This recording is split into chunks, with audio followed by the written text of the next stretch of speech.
লা হাওলা ওয়ালা কুওয়াতা ইল্লা বিল্লাহ 100 বার পাঠ করবেন, আর এর বিনিময়ে আল্লাহ আপনাকে যা দিবে আপনি দেখে অবাক হয়ে যাবেন, নিজেই আশ্চর্য হয়ে যাবেন। লা হাওলা ওয়ালা কুওয়াতা ইল্লা বিল্লাহ পাঠ করার এত ফজিলত রয়েছে।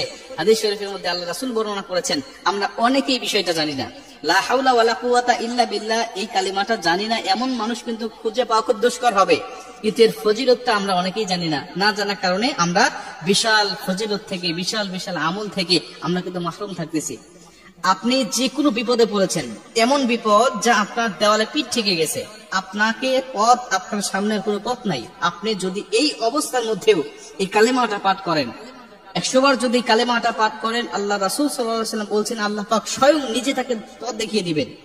আপনি দরিদ্রতার মধ্যে আছেন, এমন দারিদ্রতার মধ্যে আপনার গ্রাস হয়ে গেছেন, ঋণে জর্জরিত হয়ে গেছেন, আপনার সামনে কোনো ইনকাম সোর্স নাই, আপনি লা হাওলা ওয়ালা কুওয়াতা ইল্লা বিল্লাহ পাঠ করতে থাকেন, আল্লাহ পাক স্বয়ং নিজে আপনাকে রাস্তা দেখিয়ে দিবেন, আল্লাহ পাক স্বয়ং নিজে আপনাকে রিজিকের ব্যবস্থা করে দিবেন, রিজিকের মাধ্যমগুলো আল্লাহ পাক আপনার সহজ করে দিবেন, ইনকাম সোর্স গুলো আল্লাহ পাক বৃদ্ধি করে দিবেন। লা হাওলা ওয়ালা কুওয়াতা ইল্লা বিল্লাহ এটা একটা পাওয়ার, এমন একটি পাওয়ারফুল ইবাদত, এমন একটি কালেমা যেটা আদায় করলে আপনার ছেলে অবাধ্য, আপনার কথা শোনে না, আপনার মেয়ে অবাধ্য, আপনার কথা শোনে না, আপনি এটা পাঠ করেন আর আল্লাহ পাকের কাছে তাদের উদ্দেশ্যে দোয়া করতে থাকেন।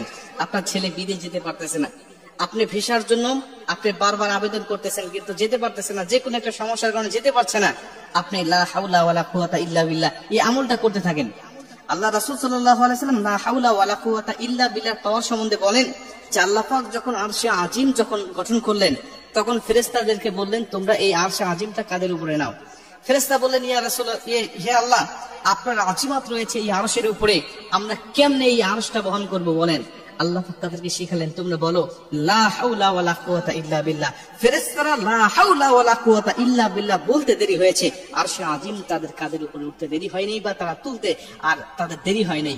এজন্য লা হাওলা ওয়ালা কুওয়াতা ইল্লা বিল্লাহর অনেক ফজিলত রয়েছে। সাহাবায়ে কেরামদেরকে আল্লাহ রাসূল বলছেন তোমরা কি জান্নাতের ধনভাণ্ডার কি তোমাদের কি বলে দেব না? সাহাবীরা বলেন ইয়া রাসূলুল্লাহ অবশ্যই বলে দিবেন। তিনি বলেন জান্নাতের ধনভাণ্ডার হলো লা হাওলা ওয়ালা কুওয়াতা ইল্লা বিল্লাহ। লা হাওলা ওয়ালা কুওয়াতা ইল্লা বিল্লাহ পাঠ করলে শয়তান সবচেয়ে রাগান্বিত হয় আর আল্লাহ পাক সবচেয়ে বেশি খুশি হয়।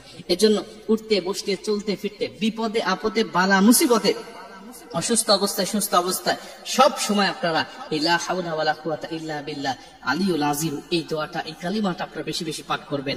বিনিময়ে ফলাফলটা আল্লাহ পাক আপনাকে যেটা দিবে অবশ্যই আপনি দেখে সন্তুষ্ট হবেন। আমি একাধিকবার এই আমলটা করেছি ভাই, একাধিকবার স্বয়ং নিজে আল্লাহ পাক এই ফলাফলটা আমাকে দেখিয়েছেন। বিপদে আপদে বালা মুসিবতে কোন দোয়া, নেক দোয়া করতে গিয়ে কবুল হওয়ার জন্য এই আয়াতটা, এই কালেমাটা অনেক পাওয়ারফুল একটি কালেমা। আপনি দোয়া করতেছেন, বিপদের মধ্যে পড়েছেন, আপনি দোয়া করার আগে লা হাওলা ওয়ালা কুওয়াতা ইল্লা বিল্লাহ পড়ে